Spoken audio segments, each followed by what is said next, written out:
Achei meu genro na cozinha às 3 da manhã, esfregando aquilo já duro e molhado na pia. Meu coração quase parou. Meu nome é Elvira. Tenho 68 anos. E nunca pensei que uma simples descida para beber água mudaria tanto o que eu pensava sobre o homem que se casou com minha filha.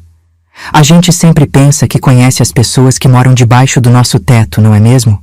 Principalmente quando é da família. Mas aquela noite me mostrou que cada um carrega seus segredos, até mesmo quando divide o mesmo pão na mesa todos os dias. Naquela época, eu já morava com minha filha Carminha e meu genro Roberto fazia quase 2 anos. Depois que meu Augusto se foi, a casa ficou grande demais só para mim.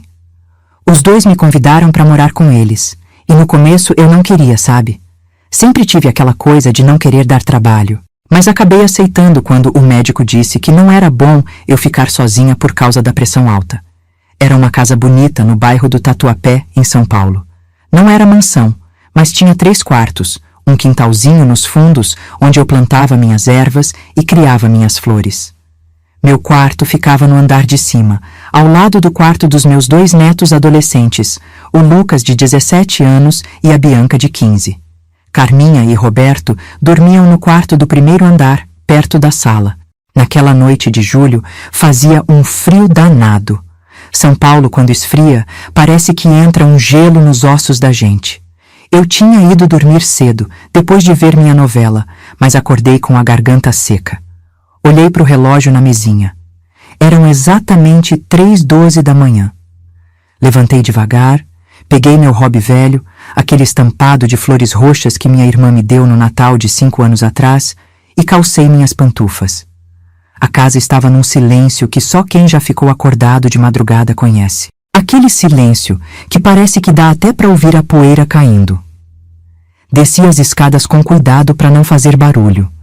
A madeira daqueles degraus era antiga e vivia estalando. A última coisa que eu queria era acordar todo mundo por causa de um copo d'água. Foi quando eu estava no último degrau que ouvi um barulho abafado vindo da cozinha. Um som de água correndo baixinho e um tipo de esfregação, como alguém limpando algo com muito esforço. Meu coração deu um pulo. Quem estaria na cozinha àquela hora? Meu primeiro pensamento foi ladrão, mas logo descartei. Ladrão não para lavar louça, né? Caminhei pelo corredor que ligava a sala à cozinha, pisando de leve, devagarzinho. A porta da cozinha estava entreaberta e dava para ver uma luz fraquinha lá dentro. Não era a luz do teto, parecia mais a luz que vinha da janela, do poste da rua. Empurrei a porta com a ponta dos dedos, bem devagarinho, e foi então que vi. Era Roberto. Meu genro estava lá, de costas para mim, debruçado sobre a pia. Ele vestia apenas uma calça de pijama velha e uma camiseta branca. Seus braços se moviam num ritmo forte e concentrado, como se estivesse esfregando algo com muita força. Na bancada ao lado dele, tinha vários potes abertos e panos espalhados. E nas mãos, ele segurava algo grande, molhado e brilhante. Algo que refletia a pouca luz que entrava pela janela. Fiquei parada olhando aquela cena por alguns segundos, tentando entender o que estava acontecendo. Roberto sempre foi um homem trabalhador, engenheiro civil, saía todo dia às 7 da manhã de terno e gravata. Voltava por volta das 7 da noite, sempre com uma pastinha preta debaixo do braço. Um homem sério, de poucas palavras, mas gentil. Nunca tinha gritado comigo ou com Carminha, pelo menos não que eu tivesse visto. Era um bom pai também, sempre ajudava nas tarefas de escola, levava os meninos para o futebol nos fins de semana. Carminha tinha se apaixonado por ele quando os dois trabalhavam na mesma construtora, ela na parte administrativa. Casaram faz 15 anos, numa cerimônia simples mas bonita no Horto Florestal. Meu falecido Augusto ainda era vivo na época e foi ele quem levou nossa filha até o altar. E agora, ali estava meu genro, escondido na cozinha no meio da madrugada, fazendo algo que eu não conseguia entender direito. Minha cabeça começou a girar com 1000 possibilidades. Será que ele estava escondendo alguma coisa da minha filha? Será que tinha quebrado algo de valor e estava tentando consertar antes que alguém visse? Ou será que era algo pior? A gente sempre ouve essas histórias, né? de homens que levam vida dupla, que escondem segredos terríveis das suas famílias. Já tinha visto tantos casos desses no programa da tarde, daqueles que mostram tragédias familiares. E se meu genro tivesse algum vício? E se fosse algo mais sinistro? Enquanto essas ideias malucas passavam pela minha cabeça, pisei sem querer numa tábua solta do assoalho. O estalo foi como um tiro no silêncio da madrugada. Roberto virou-se num pulo, assustado, com os olhos arregalados como os de uma criança pega fazendo arte. Foi aí que eu vi melhor o que ele tinha nas mãos. Era algo que brilhava e escorria um líquido transparente e grosso pela bancada da pia. As mãos dele estavam cobertas por esse líquido, que chegava até os cotovelos. No primeiro momento, fiquei paralisada, sem saber o que dizer ou fazer. "Dona Elvira!" ele exclamou, tentando esconder o objeto molhado com seu corpo. O rosto dele ficou vermelho na hora. Dava para ver mesmo naquela luz fraquinha. "A senhora me assustou!" Eu ainda não tinha encontrado minha voz. Meu coração batia tão forte que eu achava que ele podia ouvir. O que seria aquilo nas mãos dele? Por que estava fazendo isso de madrugada, escondido, enquanto todo mundo dormia? "O que você está fazendo, Roberto?" Finalmente consegui perguntar, minha voz saindo mais baixa e trêmula do que eu queria. Ele engoliu seco, ainda tentando esconder o objeto atrás de si. Seus olhos evitavam os meus, como se estivesse pensando numa desculpa. "Não é o que a senhora está pensando." Ele gaguejou, passando a mão na testa e deixando uma marca daquele líquido estranho. Foi nesse momento que percebi. Meu genro tinha um segredo, e eu acabava de flagrá-lo no ato. "Não é o que a senhora está pensando", Roberto repetiu, ainda tentando esconder o que tinha nas mãos. Fiquei ali parada na porta da cozinha, sentindo o frio do piso de cerâmica nos meus pés, mesmo com as pantufas. Aquela cozinha, que durante o dia era tão aconchegante e cheia de vida, parecia um lugar estranho na madrugada. Era uma cozinha simples, mas arrumadinha. Carminha sempre teve orgulho dela. Armários brancos, pia de mármore bege, uma mesa de madeira com 6 cadeiras no centro. Na parede, um relógio em formato de galinha que eu tinha dado de presente para ela no primeiro aniversário de casamento. A geladeira cheia de ímãs e fotos dos netos. Tudo tão normal durante o dia, mas naquele momento, debaixo da luz fraca que entrava pela janela, parecia o cenário de um mistério. "Eu só vim beber água", expliquei, apontando para o armário onde ficavam os copos. "Não esperava encontrar ninguém aqui a essa hora." Roberto pareceu mais nervoso ainda. Ficou se mexendo de um lado para o outro, como se não soubesse se vinha na minha direção ou se continuava onde estava. O líquido nas mãos dele pingava no chão, formando pequenas poças brilhantes. "Eu posso pegar água para a senhora." Ele ofereceu, mas não se moveu. Continuava protegendo com o corpo o que quer que estivesse atrás dele. Respirei fundo. Já que tinha chegado até ali, não ia fingir que não tinha visto nada. Não sou dessas pessoas que fazem de conta. Nunca fui. Augusto sempre dizia que eu era direta demais, às vezes até demais. É bom ser sincera, Elvira, mas nem sempre precisamos dizer tudo o que pensamos. Ele vivia repetindo. Mas meu velho não estava mais aqui, e eu já tinha idade demais para mudar meu jeito. "Roberto, o que você está escondendo aí? O que é isso que você está fazendo no meio da madrugada?" Ele olhou para baixo, para os pés descalços, depois de novo para mim. Vi o pomo de Adão dele subir e descer quando engoliu seco. "Dona Elvira, eu não queria que ninguém soubesse ainda. Nem a Carminha sabe." Aquelas palavras caíram como pedra no meu estômago.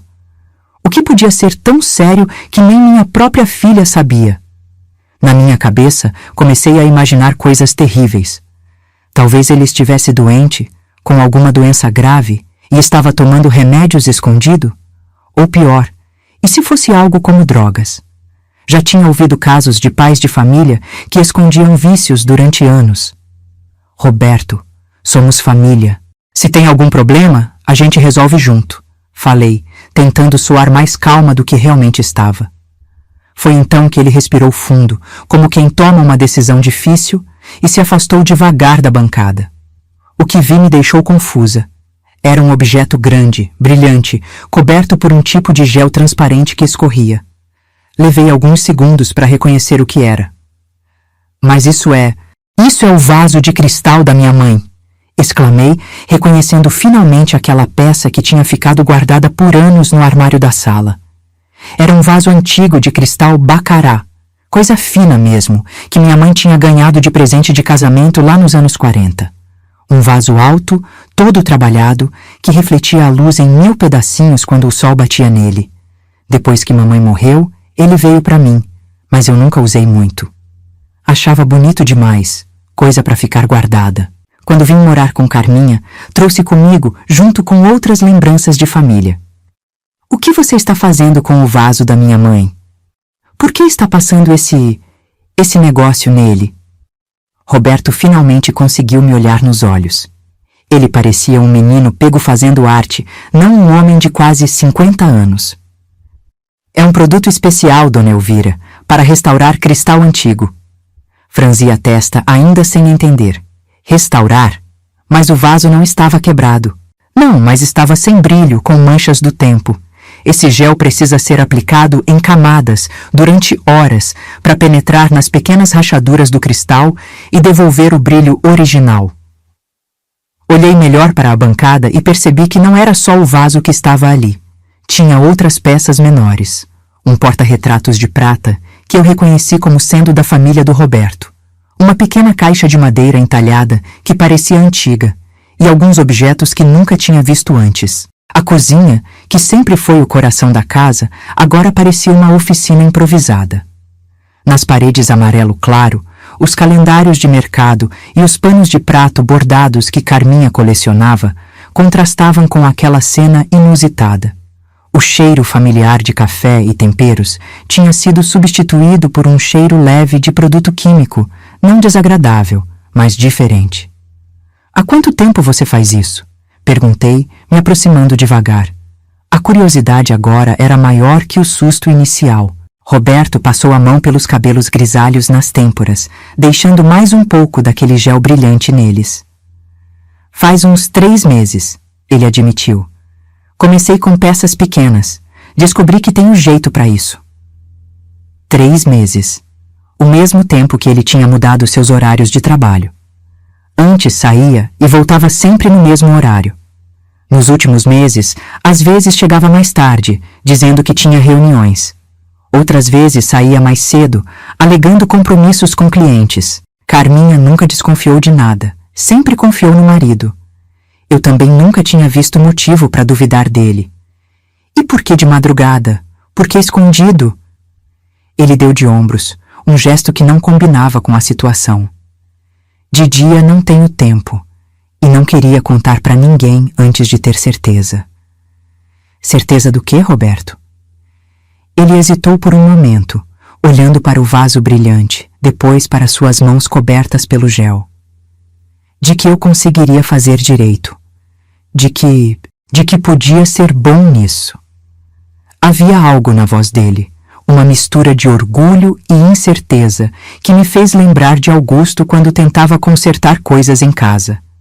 Meu marido nunca foi muito habilidoso com trabalhos manuais, mas se esforçava. Às vezes passava horas tentando arrumar uma torneira pingando ou um armário com a porta solta. Na maioria das vezes, acabava chamando um profissional, mas sempre tentava primeiro. A cozinha ficou em silêncio por um momento. Lá fora, ouvi o barulho de um carro passando na rua, provavelmente algum trabalhador indo para o turno da madrugada ou voltando depois de um longo dia. O bairro do Tatuapé tinha mudado muito desde que eu era jovem. O que antes era uma região de chácaras e fábricas, agora estava cheio de prédios e comércio. Mas algumas coisas não mudam, como os sons da madrugada numa grande cidade.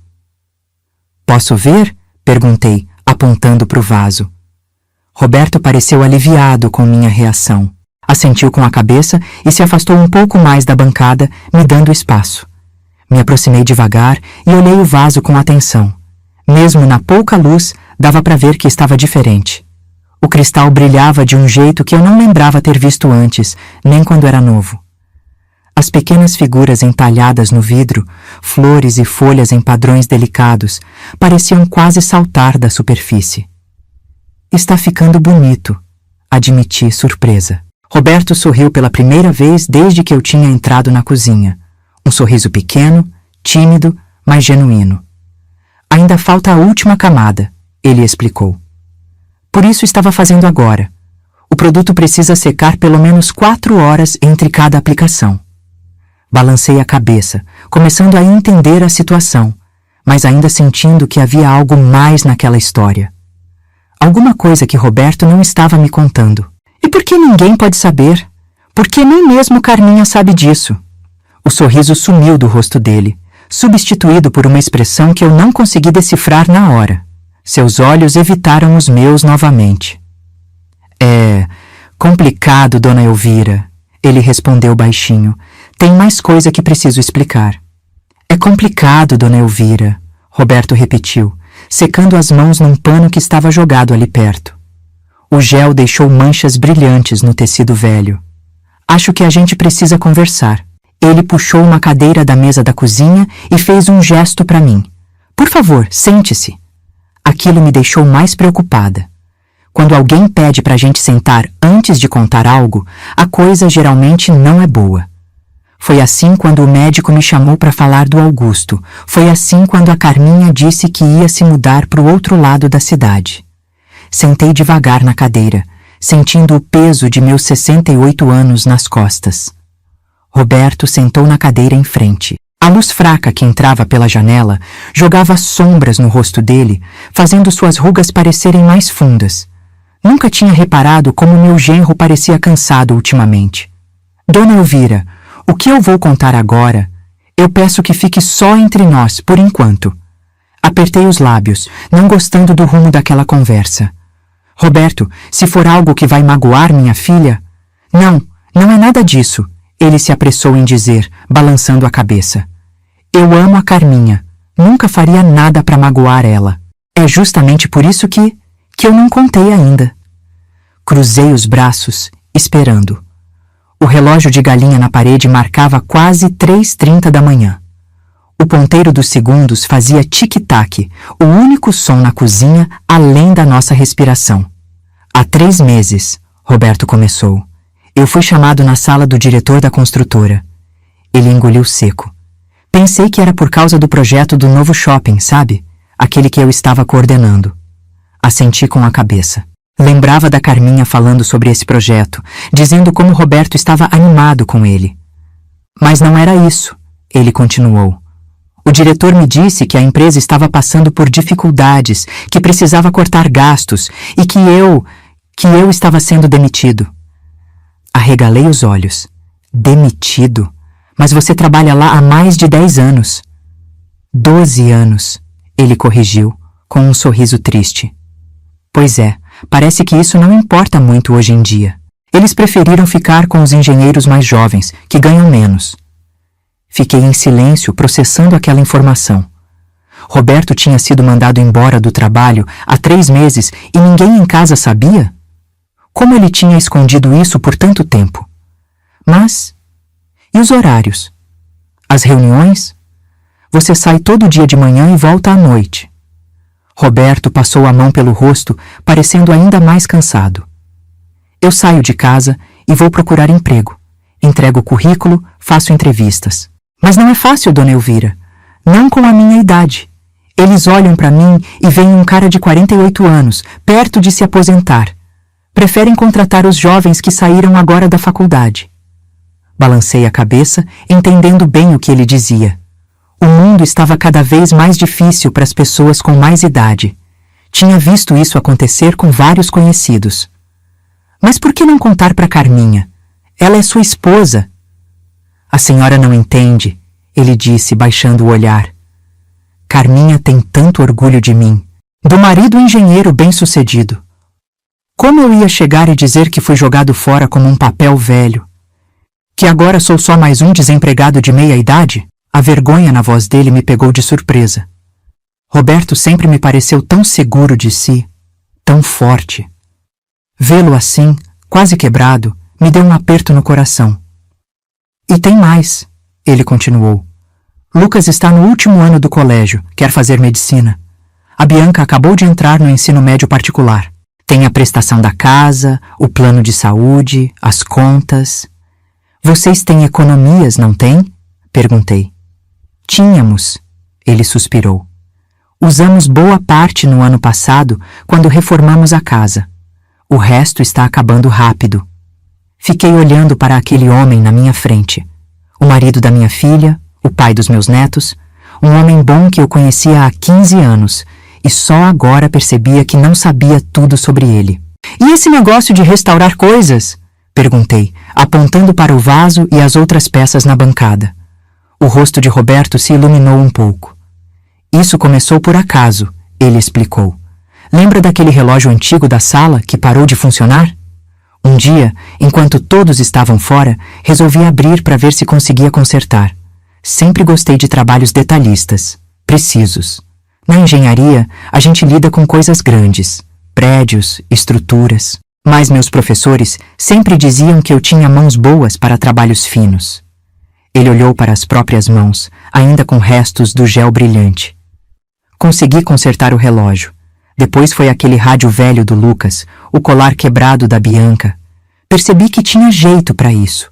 Um dia, estava num café perto de uma entrevista de emprego e ouvi 2 homens na mesa ao lado falando sobre restauração de peças antigas. Um deles reclamava que não conseguia encontrar alguém confiável para restaurar um conjunto de cristais da família. Roberto sorriu, lembrando. Eu criei coragem e me intrometi na conversa. Mostrei fotos do relógio e das outras coisas que tinha consertado. O homem, seu Antônio, me olhou desconfiado no começo, mas acabou me dando uma peça pequena para testar, um saleiro de cristal com a borda quebrada. Consegui restaurar tão bem que ele nem acreditou. Olhei novamente para as peças na bancada, agora entendendo de onde tinham vindo. São todas dele? Desse tal Antônio? Algumas sim. Outras são de pessoas que ele indicou. Amigos, parentes, gente de dinheiro que tem peças antigas de valor e paga bem para restaurar. Roberto fez uma pausa, como se estivesse decidindo se devia continuar. Depois de alguns segundos, continuou. Nos últimos 2 meses, tenho conseguido ganhar algum dinheiro com isso. Não muito, mas o suficiente para ajudar nas despesas sem precisar mexer tanto nas economias. Faço o trabalho durante a noite, quando todos estão dormindo. Durante o dia, continuo procurando emprego. Fiquei impressionada com aquela história. Meu genro, que eu achava conhecer tão bem, tinha uma vida secreta como restaurador de antiguidades nas madrugadas. Era como algo saído de um romance. E esse vaso da minha mãe? Por que está restaurando ele? Roberto sorriu, um sorriso mais leve agora. É para o aniversário de 15 anos de casamento, mês que vem. Queria dar algo especial para a Carminha, mas não posso comprar presentes caros agora. Então pensei em restaurar o vaso da sua mãe, que ela sempre admirou. Estava guardado naquela caixa no alto do armário da sala, meio empoeirado, sem o brilho que devia ter. Lembrei de como aquele vaso era bonito quando minha mãe o tinha, como brilhava quando ela o colocava na mesa nas ocasiões especiais. Realmente, com o tempo, tinha perdido muito do seu esplendor. E esse produto? Onde você conseguiu? Comprei de um fornecedor especializado que seu Antônio me apresentou. É importado, caro, mas vale cada centavo. Precisa ser aplicado em várias camadas, com horas de secagem entre elas. Por isso estou fazendo de madrugada. Enquanto ele falava, fiquei olhando para o vaso. Estava realmente ficando lindo. Roberto tinha talento, isso era inegável. Dona Elvira, ele disse, inclinando-se para a frente na cadeira. Eu sei que não devia estar escondendo isso da Carminha. Mas entenda, eu sempre fui o provedor da família. Meu pai era assim, meu avô era assim, um homem que não consegue sustentar sua família. Como eu ia encarar todos? Como ia olhar nos olhos dela e dizer que falhei? Você não falhou, Roberto. Eu disse, firme. A empresa que falhou com você, depois de tantos anos de dedicação. Ele balançou a cabeça, não parecendo muito convencido. De qualquer forma, eu pretendia contar tudo depois do aniversário de casamento. Achei que até lá já teria conseguido um novo emprego. Ou que talvez esse negócio de restauração já estivesse mais estabelecido. Eu Eu só queria ter algo positivo para mostrar quando contasse a verdade. O peso daquele segredo parecia quase visível nos ombros dele. Por um momento, me lembrei de Augusto e de como ele era orgulhoso também. Como detestava mostrar fraqueza ou pedir ajuda. Homens, sempre achando que precisam carregar o mundo nas costas sozinhos. E agora? Perguntei. O que você vai fazer agora que eu descobri? Roberto respirou fundo e olhou para mim com os olhos cheios de preocupação. Sinceramente, dona Elvira, não sei. A senhora vai contar para Carminha? Senti o peso daquela pergunta. Nunca gostei de esconder coisas da minha filha. Desde pequena, sempre ensinei ela a ser sincera, a contar tudo para mim e para o pai. E agora eu estava numa situação em que tinha que decidir se guardava um segredo desse tamanho ou não. Roberto, não gosto de mentir para minha filha, falei, ajeitando o hobby sobre meus joelhos. Mas também não gosto de me meter na vida dos outros. Isso é um assunto entre você e ela. Ele passou a mão pelos cabelos, nervoso. A luz que vinha da janela mostrava os fios grisalhos nas têmporas dele, algo que eu não tinha notado antes. Meu genro estava envelhecendo, como todos nós. Eu sei que devia ter contado desde o início, ele admitiu. Cada dia que passa fica mais difícil. Toda manhã eu saio de casa fingindo que vou trabalhar. Toda noite volto com histórias inventadas sobre o dia no escritório. Já nem sei quantas mentiras contei. Olhei para o relógio na parede. Já passava das 4 da manhã. O dia logo começaria a nascer. Quanto tempo você acha que pode continuar assim? Perguntei. Roberto balançou a cabeça desanimado. As economias estão acabando, dona Elvira. No máximo mais um mês, talvez menos. Esse trabalho de restauração, ele apontou para o vaso e as outras peças. Tá ajudando, mas não é suficiente ainda. Naquele momento, algo me ocorreu. Algo que não tinha pensado antes. Roberto, como você está pagando as contas, as prestações da casa, escola dos meninos? Das economias, como eu disse. Tirei tudo da poupança e coloquei na nossa conta conjunta. Carminha nunca foi muito de olhar os extratos. Ela confia que eu cuido disso. Fiquei pensando no que ele estava me contando. Roberto tinha mantido tudo funcionando normalmente por 3 meses, sem que ninguém desconfiasse de nada. Isso mostrava o quanto ele se esforçava para proteger a família, mesmo que de um jeito errado. E se você não conseguir um novo emprego logo? E quando o dinheiro acabar de vez? A expressão dele ficou ainda mais preocupada. Era uma pergunta que claramente o atormentava. Tenho esperança nesse trabalho de restauração, ele disse olhando para as peças na bancada. Seu Antônio disse que conhece muita gente rica que tem coisas antigas em casa. Pessoas que pagariam bem por um serviço de qualidade. Mas preciso de tempo para isso crescer, para conseguir mais clientes. Fiquei em silêncio, pensando. Enquanto isso, Roberto pegou o vaso com cuidado e começou a aplicar mais uma camada daquele gel especial, com movimentos precisos e delicados. Era incrível ver como aquelas mãos grandes e fortes, acostumadas com obras e plantas de construção, podiam ser tão gentis com algo tão frágil. Você gosta de fazer isso, não é? Perguntei, observando-o trabalhar. Pela primeira vez naquela noite, vi um sorriso sincero no rosto dele. Gosto muito, dona Elvira. Tem algo, sei lá, quase mágico em pegar uma peça sem vida, desgastada pelo tempo, e devolver o brilho que ela tinha. É como dar uma segunda chance para as coisas. Enquanto ele falava, seus dedos deslizavam pelo cristal com um carinho que me lembrou de como minha mãe limpava esse mesmo vaso há tantos anos. Ela também tinha mãos cuidadosas, que sabiam o valor das coisas antigas. Sabe, ele continuou, quando eu era criança, minha avó tinha uma vitrine cheia de peças antigas. Cristais, porcelanas, pequenas esculturas. Ela não deixava ninguém tocar. Dizia que eram frágeis demais. Mas às vezes, quando eu ficava quietinho, ela me chamava e mostrava cada peça. Contava a história de onde tinha vindo, quem tinha dado para ela. Acho que esse gosto por coisas antigas vem daí. Tinha algo de emocionante na voz dele quando falava disso. Parecia que estava descobrindo uma parte de si mesmo que tinha estado adormecida por muito tempo. Por que você não seguiu esse caminho antes, em vez de engenharia? Roberto riu baixinho. Meu pai nunca deixaria. Homem que é homem constrói prédios, não fica brincando com coisinhas delicadas, ele dizia. Então foi ser engenheiro, como ele queria. Aquilo me fez pensar em como às vezes a gente passa a vida toda seguindo o que os outros esperam da gente, sem parar para pensar no que realmente gostamos de fazer. E agora, se pudesse escolher? Ele ficou em silêncio por um momento, como se nunca tivesse considerado essa possibilidade. Agora? Acho que já é tarde demais para mudar, não é? Tenho quase 50 anos, 2 filhos para criar, uma casa para pagar. Nunca é tarde demais, respondi, lembrando da minha própria vida. Tinha começado a fazer artesanato aos 60 anos, depois que Augusto morreu. Era algo pequeno.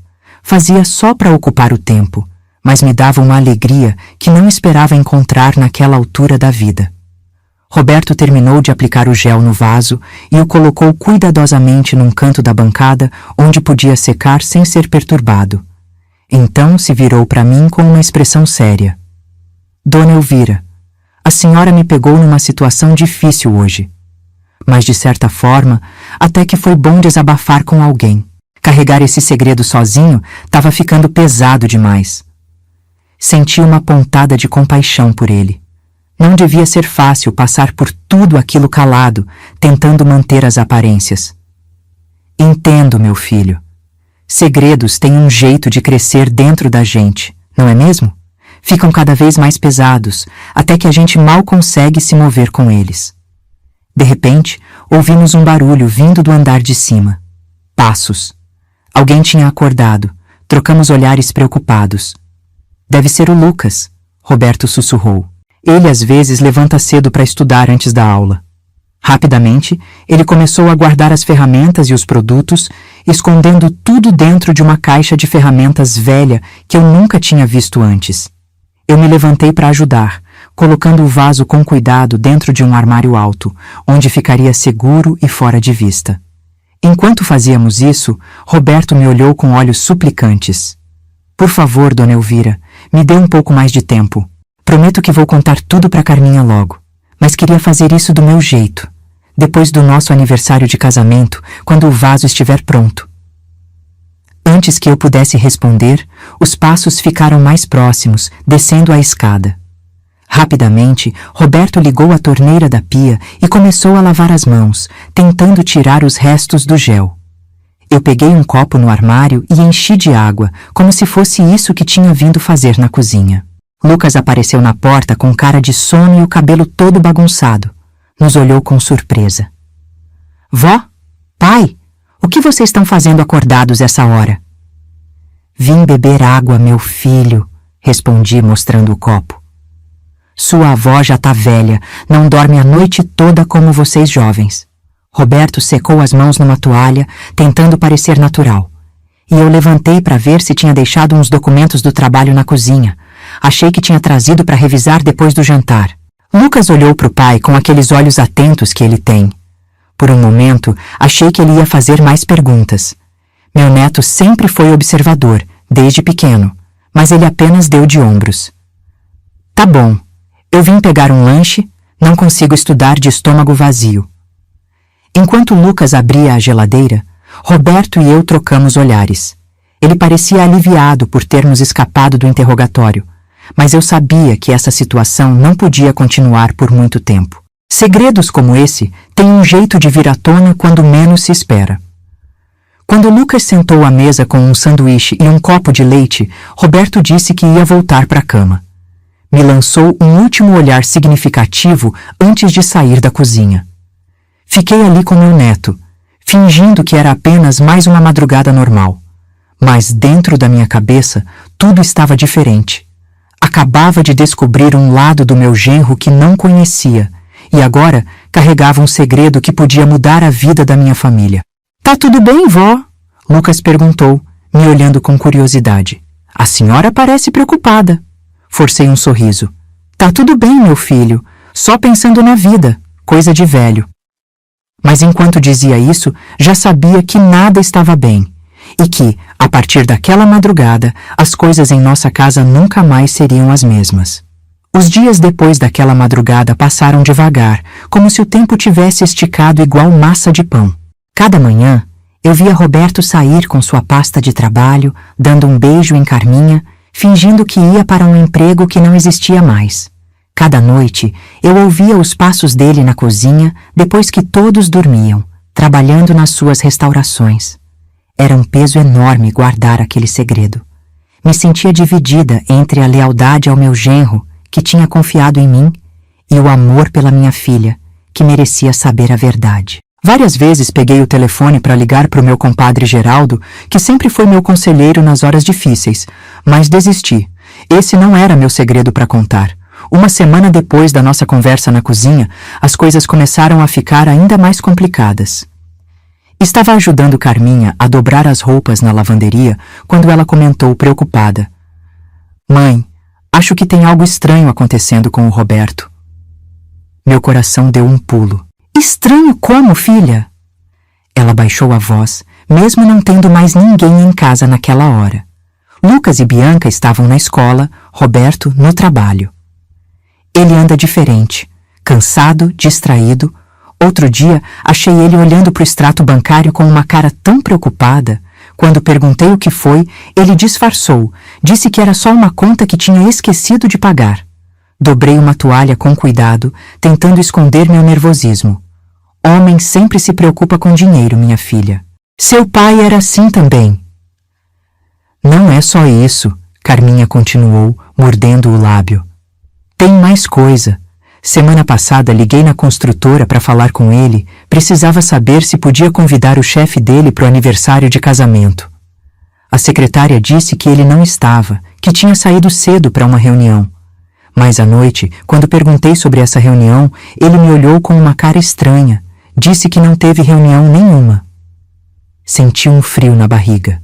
As mentiras estavam começando a se enrolar, como Roberto tinha temido. "Vai ver, a secretária se confundiu", sugeri, sem muita convicção. "Pode ser, mas tem outras coisas. Achei um cartão de visita de uma pessoa que nunca ouvi falar. Um tal de Antônio Mendes, antiquário. Quando perguntei, Roberto ficou nervoso, guardou o cartão rápido, disse que era um cliente da construtora. Antônio, o homem que tinha dado as primeiras peças para Roberto restaurar. Ele tinha mencionado o nome na nossa conversa. E tem o cheiro", Carminha continuou. "Roberto às vezes chega em casa com um cheiro estranho nas mãos, nas roupas. Não é perfume de mulher, nada disso." Ela apressou-se em dizer, vendo minha expressão. "É mais como produto químico, sabe? Algo assim. O gel de restauração. Mesmo lavando bem as mãos, o cheiro devia ficar. Filha, você acha que Roberto está escondendo alguma coisa?" Carminha largou a camisa que estava dobrando e sentou na beirada da cama.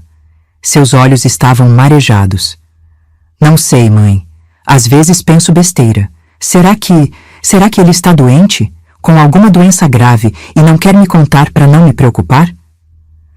Essa possibilidade não tinha me ocorrido. Sentei ao lado dela e peguei suas mãos. "Por que você acha isso, minha filha?"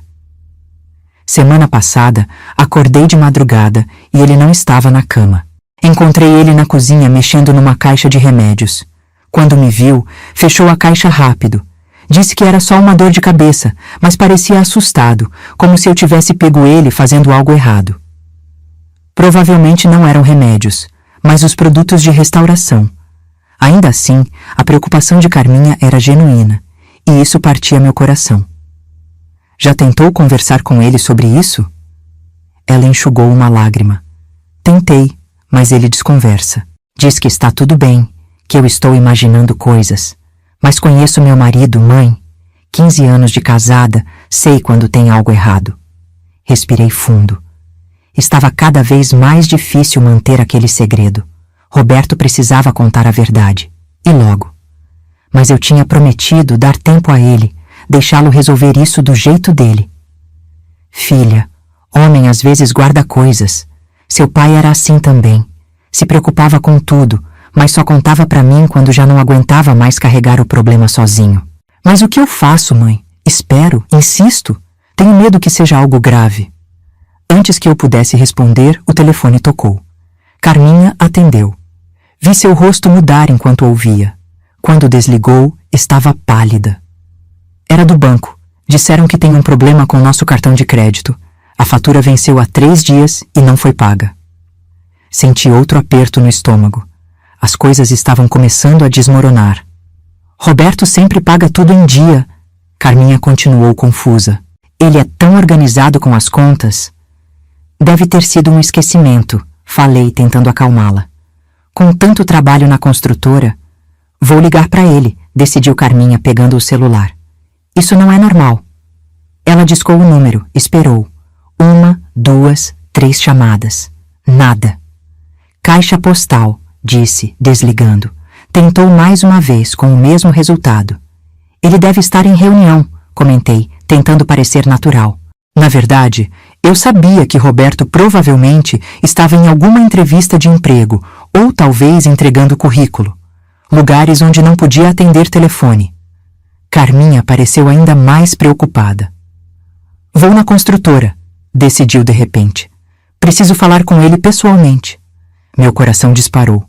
Se ela fosse lá, descobriria tudo da pior maneira possível. Filha, calma, não precisa disso. Ele deve ligar de volta logo. Não, mãe, tem algo muito estranho acontecendo. Vou resolver isso agora. Ela já estava pegando a bolsa, decidida. Eu precisava fazer alguma coisa, e rápido. Carminha, chamei, com a voz mais firme que consegui. Senta aqui 1 minuto.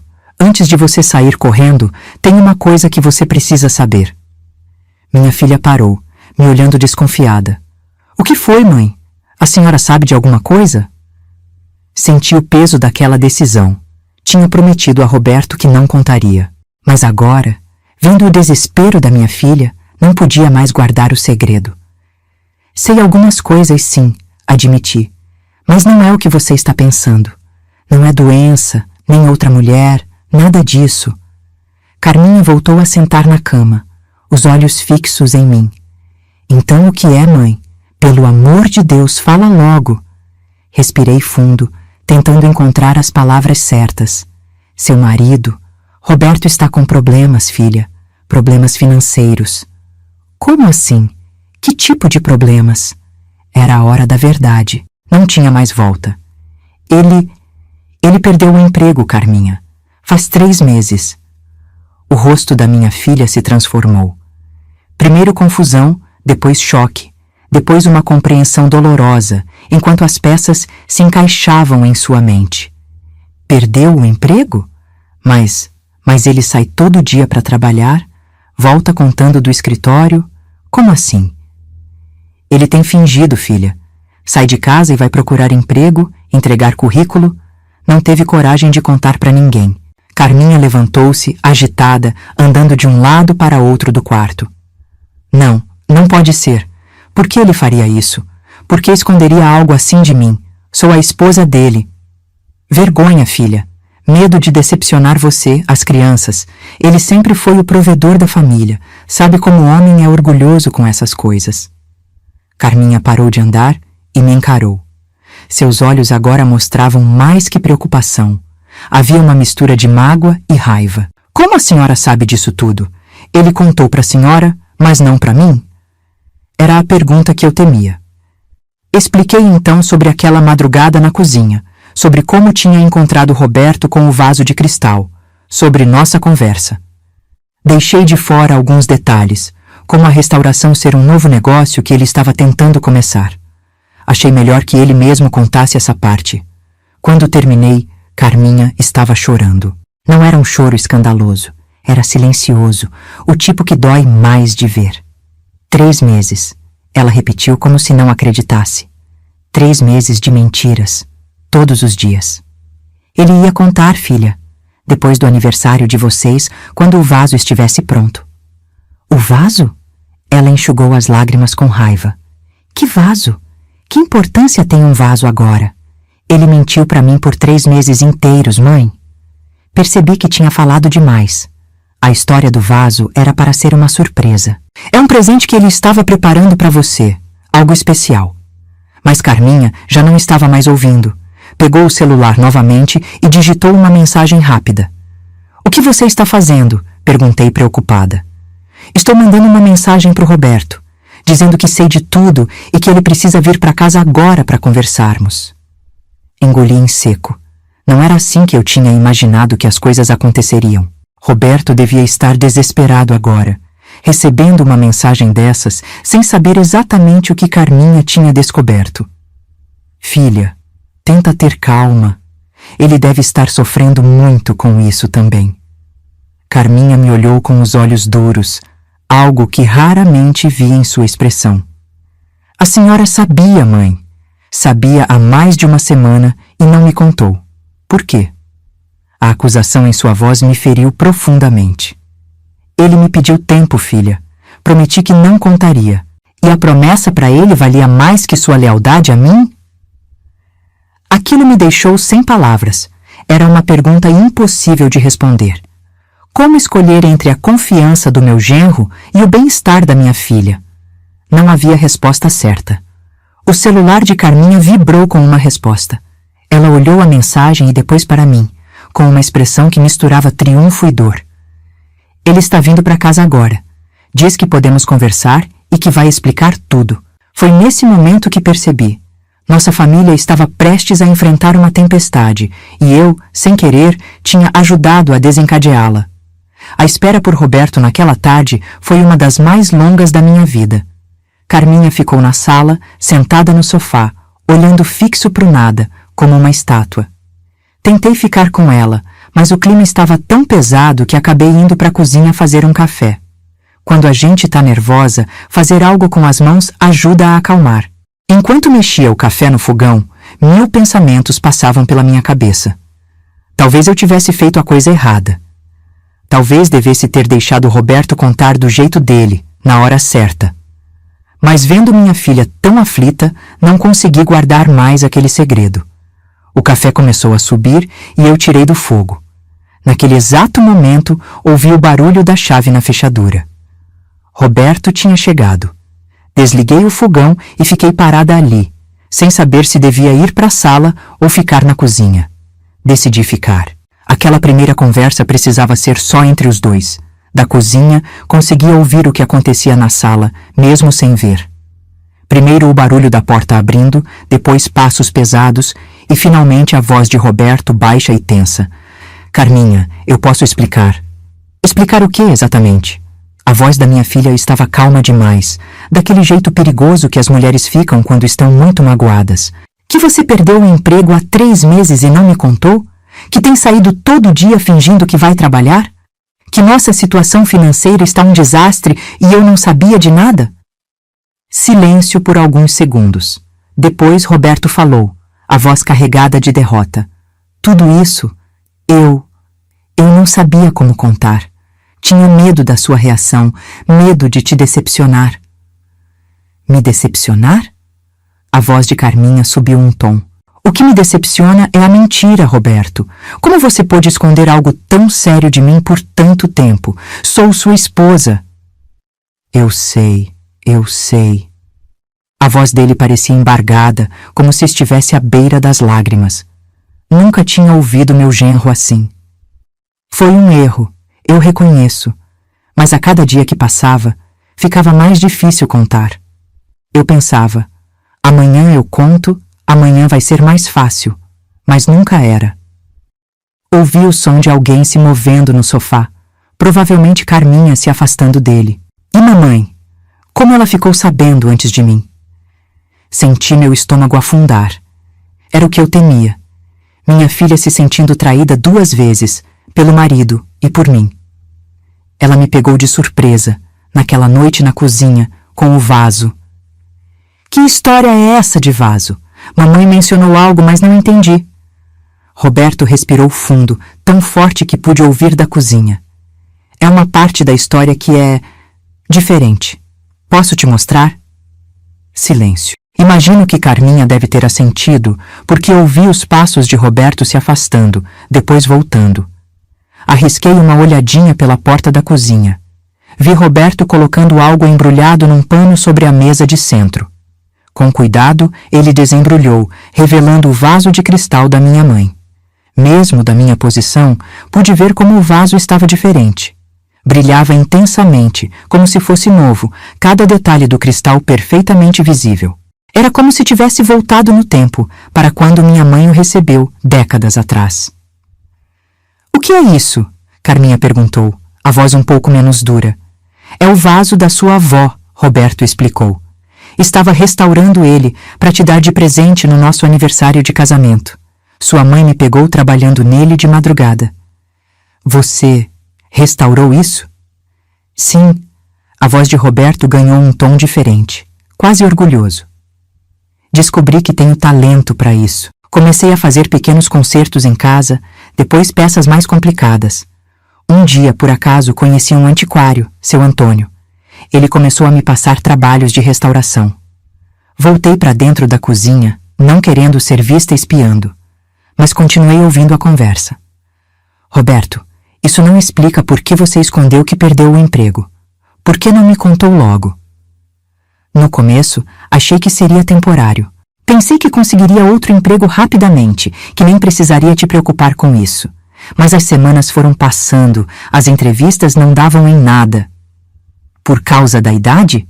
Carminha perguntou, surpreendendo a mim e provavelmente a Roberto com sua perspicácia. Sim, ele admitiu após uma pausa. Ninguém diz isso diretamente, claro, seria discriminação. Mas dá para perceber nos olhares, no jeito como eles falam, vamos analisar seu currículo. O mercado quer gente jovem, recém-formada, que aceita salários menores. Ouvi um suspiro profundo de Carminha. Quando ela falou novamente, sua voz estava mais suave. Roberto, você acha que eu não entenderia isso? Acha que eu te julgaria por ser demitido? Não é só isso, ele disse a voz baixa. É o orgulho, Carminha. Sempre fui o provedor da família. Meu pai era assim, meu avô também. Um homem que não consegue sustentar a própria família. É difícil de aceitar. Mas essa ideia é tão antiquada. Nós somos uma equipe. Eu também trabalho, também contribuo. Eu sei, mas é como fui criado. E tem mais. Estamos usando nossas economias para manter tudo funcionando, mas elas estão acabando. O dinheiro que era para a faculdade do Lucas, para a viagem que você tanto queria fazer? Houve um longo silêncio. Arrisquei outra espiada. Os dois estavam sentados no sofá agora, mais próximos um do outro. Carminha olhava para o vaso de cristal, pensativa. Quanto tempo ainda temos? Financeiramente falando, ela perguntou finalmente. 1 mês, talvez menos, Roberto respondeu com sinceridade. A última parcela da escola vence semana que vem e não sei como vamos pagar. Por isso, o cartão de crédito atrasou. Sim. Estou tentando esticar o dinheiro o máximo possível, usando o cartão para o essencial, pagando o mínimo, mas está ficando cada vez mais difícil. Carminha olhou para o marido com uma expressão que eu não conseguia ver completamente da minha posição, mas sua voz saiu mais forte quando falou. E esse trabalho de restauração? É algo que pode dar certo? Vi Roberto se endireitar no sofá, como se aquela pergunta tivesse acendido algo nele. Acho que sim. Tenho recebido bons retornos. Seu Antônio disse que meu trabalho é excelente, que tem poucos restauradores com mão boa para cristais e porcelanas antigas. Ele tem me indicado para conhecidos, gente com dinheiro, que valoriza esse tipo de serviço. Quanto você tem ganhado com isso? Não muito ainda.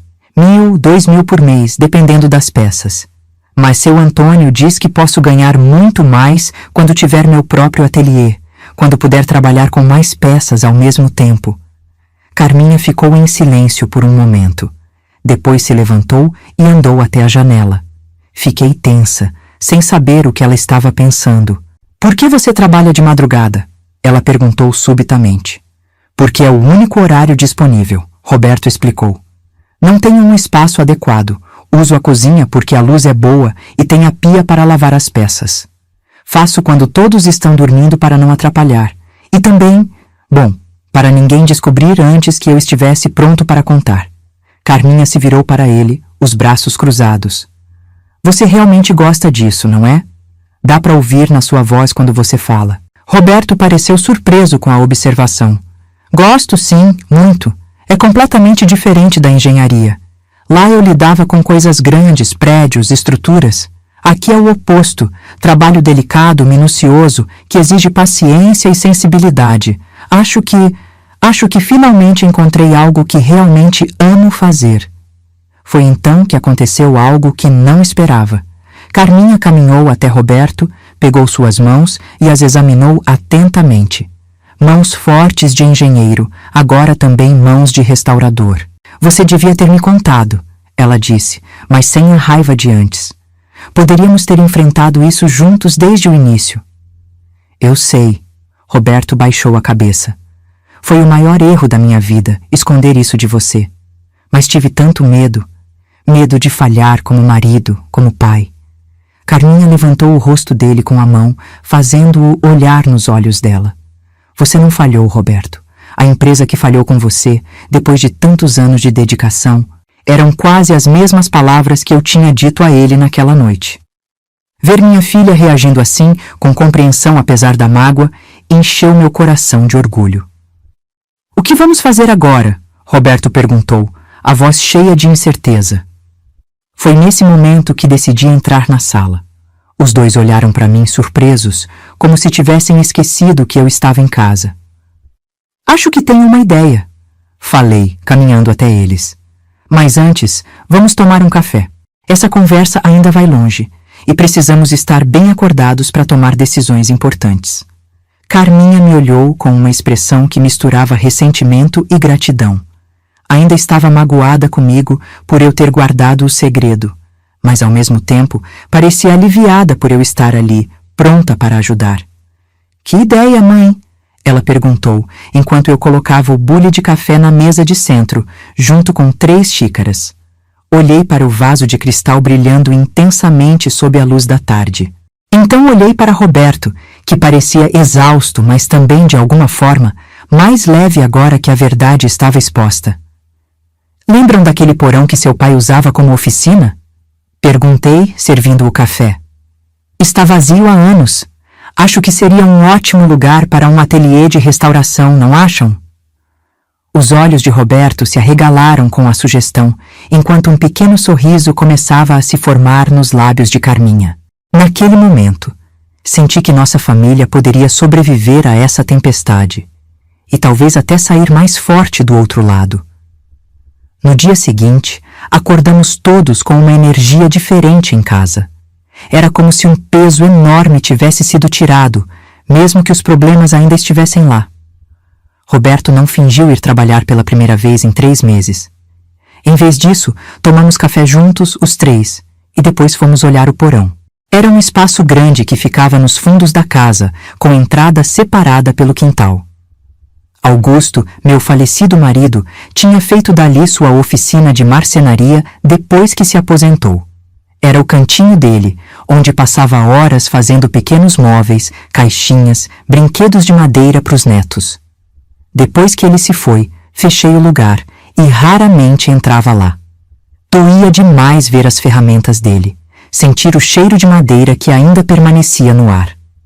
Quando abrimos a porta, uma nuvem de poeira subiu. As teias de aranha tinham tomado conta dos cantos, e uma camada cinza cobria tudo. Mesmo assim, dava para ver o potencial do lugar. Tinha uma pia num canto, bancadas largas ao longo das paredes, prateleiras por todo lado, e o melhor de tudo, uma janela grande que deixava entrar bastante luz natural. Precisa de uma boa limpeza, comentei, passando o dedo numa das bancadas e fazendo uma careta para a poeira que saiu. Mas a estrutura tá boa. Seu Augusto gostava das coisas bem feitas. Roberto andava pelo espaço com um brilho nos olhos que eu não via há muito tempo. Ele examinava cada canto, media mentalmente os espaços, já imaginando como poderia usar aquilo tudo. Tem tomadas suficientes, ele observou. E essa bancada principal é perfeita para trabalhar com peças maiores. Aqui poderia ser a área de limpeza perto da pia. Ali, com a luz natural, seria ótimo para trabalhos mais delicados. Carminha observava o marido com uma expressão difícil de ler. Tinha mágoa ainda, claro. Uma traição daquele tamanho não se supera do dia para a noite, mesmo não sendo com outra mulher. Mas também havia algo novo ali. Um tipo de curiosidade, talvez até admiração, ao ver esse lado do marido que ela não conhecia. Você realmente entende disso, não é? Ela perguntou, enquanto Roberto examinava entusiasmado um sistema de iluminação antigo que Augusto tinha instalado sobre a bancada principal. Tenho aprendido bastante, ele respondeu, sem disfarçar o entusiasmo. Cada material exige técnicas diferentes. Cristal é diferente de porcelana, que é diferente de prata ou madeira. A luz é fundamental. Precisa ser forte o suficiente para ver os mínimos detalhes, mas não pode esquentar muito certas peças. Ele continuou explicando, usando termos que eu nunca tinha ouvido, falando de produtos especiais, técnicas de restauração, ferramentas específicas. Percebi que durante aqueles 3 meses de trabalho secreto nas madrugadas, Roberto não tinha apenas encontrado um jeito de ganhar dinheiro, tinha descoberto uma verdadeira paixão. Vamos precisar limpar tudo isso, falei, interrompendo o falatório técnico dele. Vai dar trabalho? Podemos começar hoje mesmo, Roberto sugeriu animado. Vou comprar produtos de limpeza, escovas. Com que dinheiro? Carminha perguntou, e o sorriso de Roberto murchou um pouco. A realidade dos problemas financeiros voltou como um balde de água fria. Por um momento, tínhamos nos esquecido que estavam quase sem dinheiro, com contas para pagar e o cartão de crédito estourado. Foi quando me lembrei de algo. Vem comigo, falei, saindo do porão em direção à casa. Os dois me seguiram confusos. Entrei no meu quarto, fui direto para o guarda-roupa e abri a gaveta de meias. Lá no fundo, enrolada numa meia grossa de lã que nunca uso em São Paulo, estava uma pequena caixa de madeira. O que é isso, mãe? Carminha perguntou, enquanto eu sentava na cama com a caixinha no colo. Isso, minha filha, é o que sua avó chamava de dinheiro do colchão. Abri a caixa, revelando vários maços de notas, alguns amarelados pelo tempo, cuidadosamente organizados por valor. Meu Deus, mãe, de onde veio isso tudo? Carminha exclamou com os olhos arregalados. Um pouco daqui, um pouco dali, respondi com um sorrisinho. Seu pai sempre me dava uma mesadinha, desde que nos casamos. Eu economizava um pouquinho todo mês. Depois, quando comecei a vender meu artesanato, guardava também. São mais de 50 anos juntando. Roberto olhava para a caixa como se não acreditasse no que estava vendo. Dona Elvira, isso deve ser muito dinheiro. É um bom dinheirinho, sim. Nunca contei o total, mas deve dar uns 30 mil, talvez mais. 30 mil reais? Carminha quase gritou. A senhora guardou tudo isso na gaveta de meias? Dei de ombros. Nunca confiei muito em banco. Sua avó dizia, dinheiro é que nem amor, a gente tem que sentir no coração, não no papel. Ela guardava dinheiro nas páginas da Bíblia. Roberto parecia sem palavras. Ficou olhando das notas para mim e de volta para as notas. Dona Elvira, não podemos aceitar isso. É a segurança da senhora, sua aposentadoria. E o que eu vou fazer com esse dinheiro? Me enterrar com ele? Respondi num tom que não deixava espaço para discussão. Tenho minha aposentadiazinha do governo, que não é grande coisa, mas dá para o que preciso. Esse dinheiro estava guardado para uma emergência. E isso aqui? Apontei para eles dois. É uma emergência. Carminha sentou ao meu lado na cama e me abraçou forte, com lágrimas nos olhos. Mãe, a senhora não precisa fazer isso. Preciso sim, falei, firme. Família é para isso. Além do mais, não vou dar o dinheiro de graça, quero ser sócia do negócio. Roberto, que ainda estava de pé, olhou para mim surpreso. Sócia? Isso mesmo, o dinheiro entra como investimento inicial. Vamos montar o ateliê de restauração juntos. Você entra com o conhecimento técnico, eu entro com o capital e também posso ajudar. Tenho boas mãos para trabalho delicado, bordei a vida toda. Mãe, a senhora está falando sério? Carminha perguntou, enxugando as lágrimas. Nunca falei tão sério na minha vida, respondi, colocando a caixa nas mãos de Roberto. Vamos fazer esse negócio dar certo. Nos dias que se seguiram, mergulhamos de cabeça na transformação do porão. Compramos produtos de limpeza, tintas, novos sistemas de iluminação. Roberto pediu conselhos ao seu Antônio, o antiquário, sobre como montar um ateliê profissional.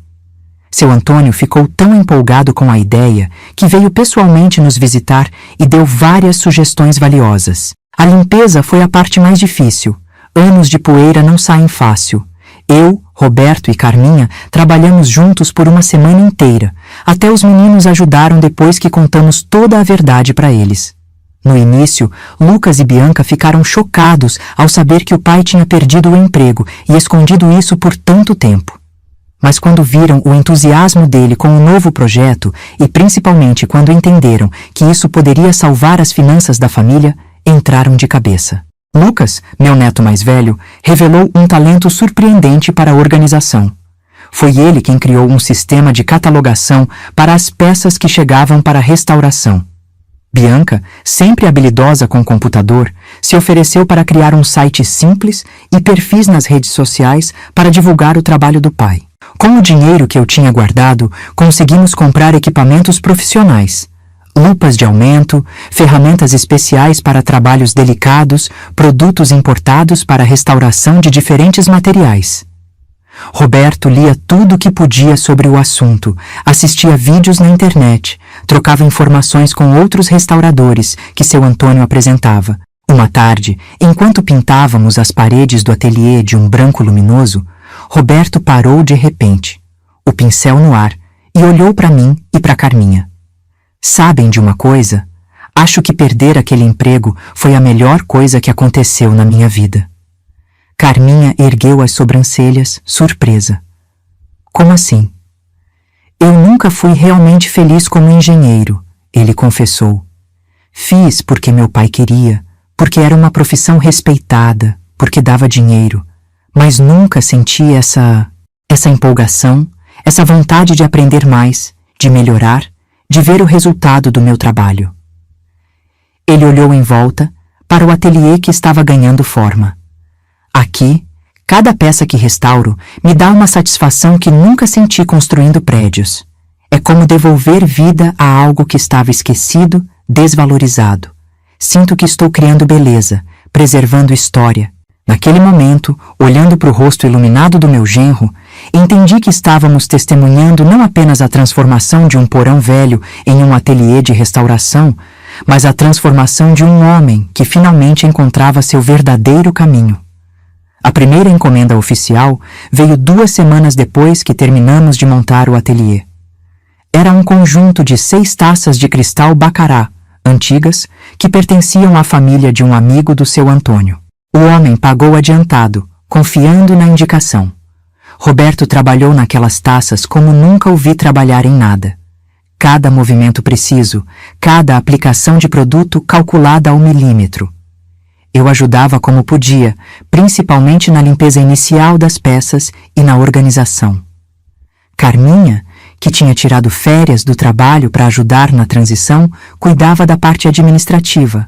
Anotava os orçamentos, fazia os recibos, controlava os gastos. Quando as taças ficaram prontas, brilhando como novas, mas mantendo o charme antigo, o cliente ficou tão impressionado que imediatamente encomendou a restauração de um conjunto de porcelana chinesa que tinha na família há gerações.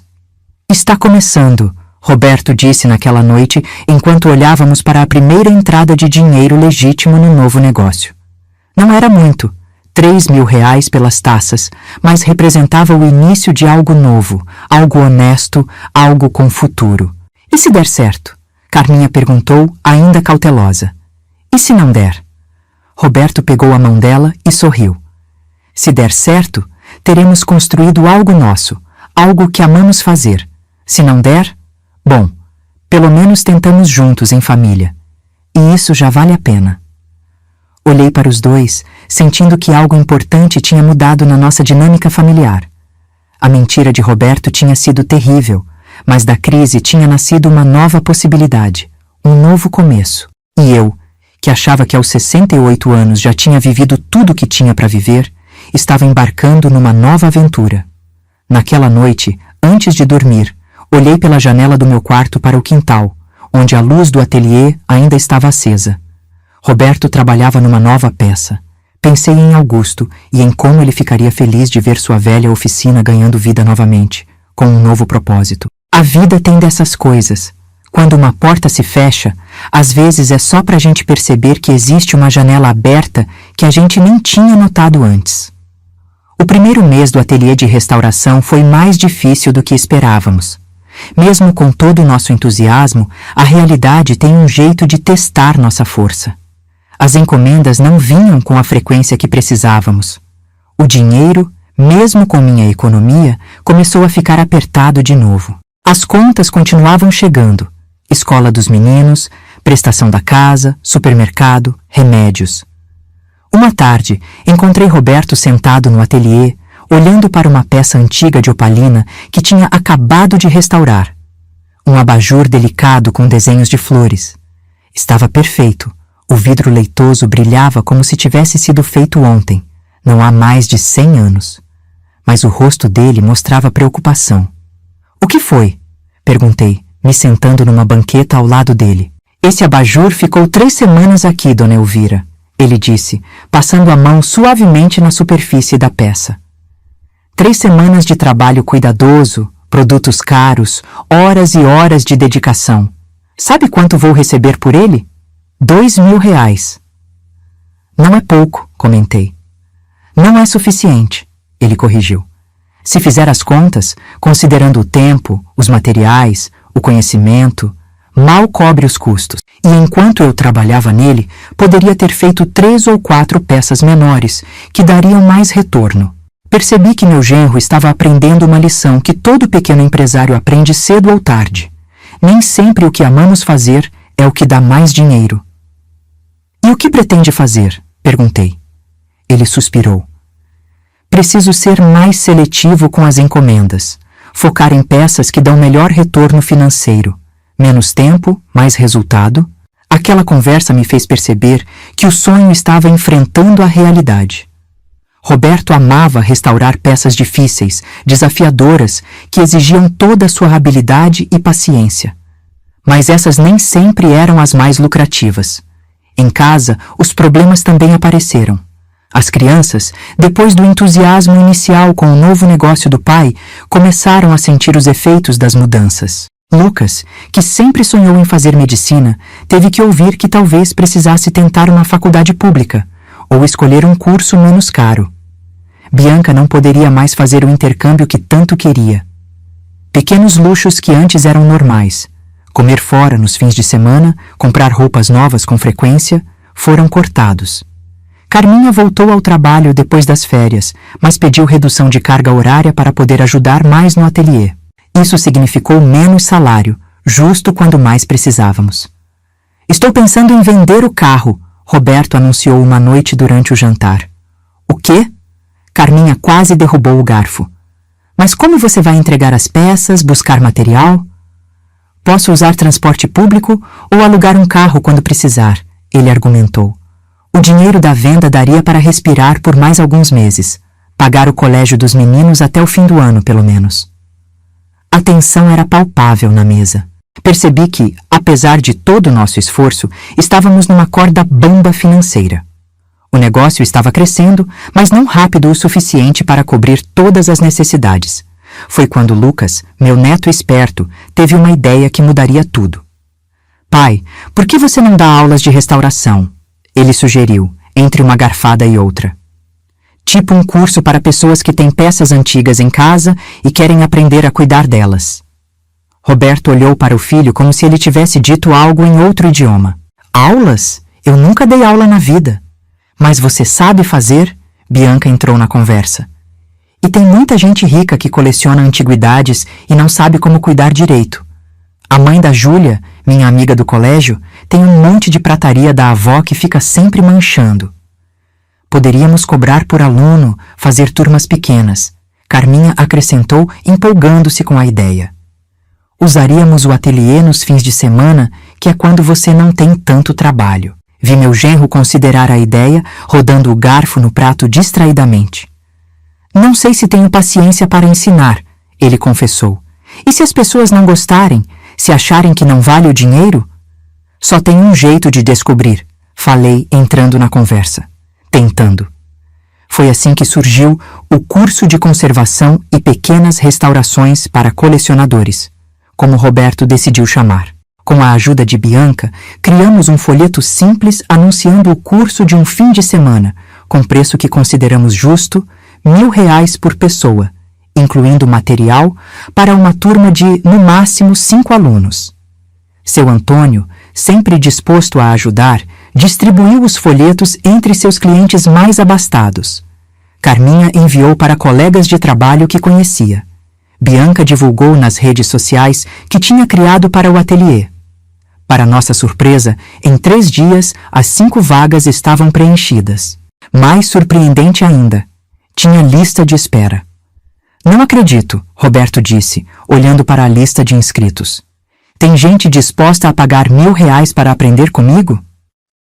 Você é bom no que faz, respondi orgulhosa. As pessoas reconhecem isso.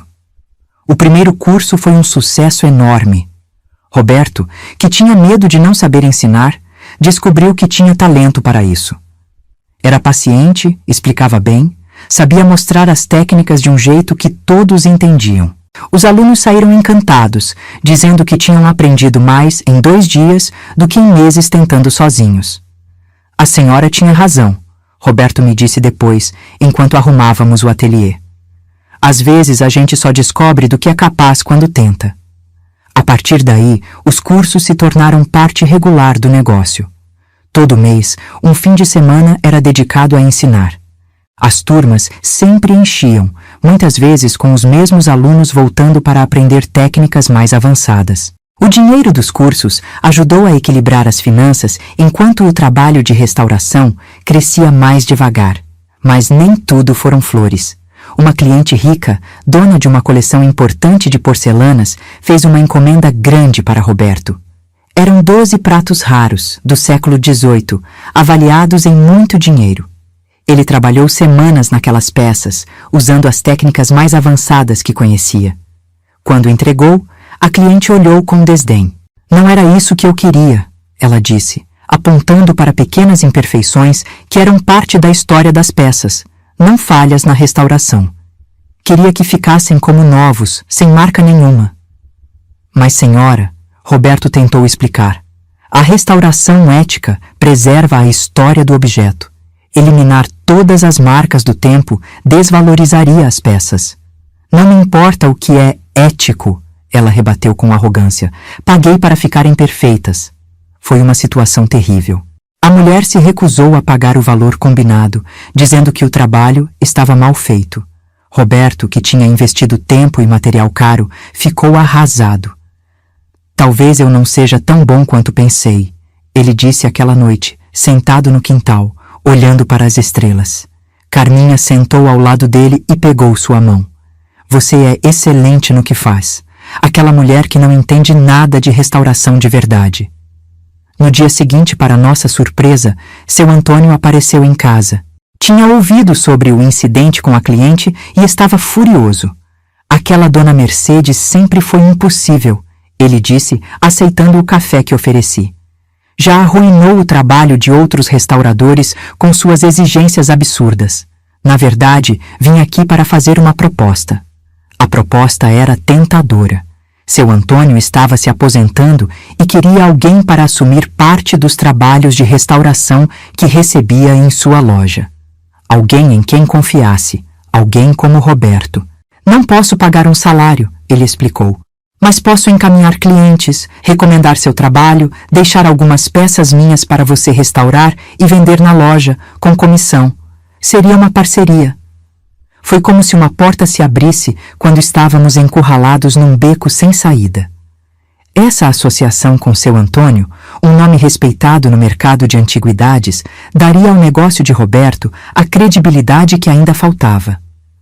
Seu Antônio, eu não sei o que dizer, Roberto gaguejou, emocionado. Diga sim, o velho sorriu. Estou ficando velho demais para lidar com certas peças. Minhas mãos não são mais tão firmes. Preciso de alguém com talento e ética. Você tem os dois. Aquela noite, sentamos todos na sala para uma reunião de família.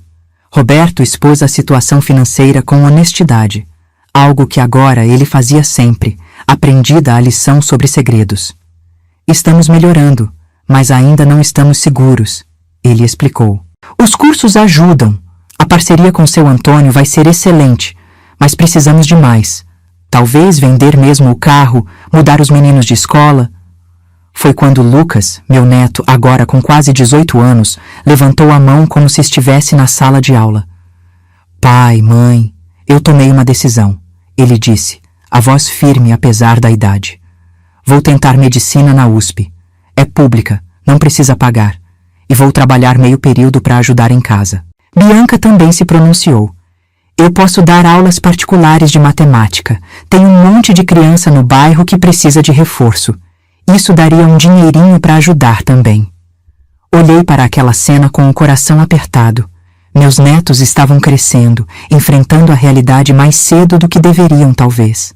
Mas estavam crescendo fortes, com valores sólidos, aprendendo que família se ajuda nos momentos difíceis.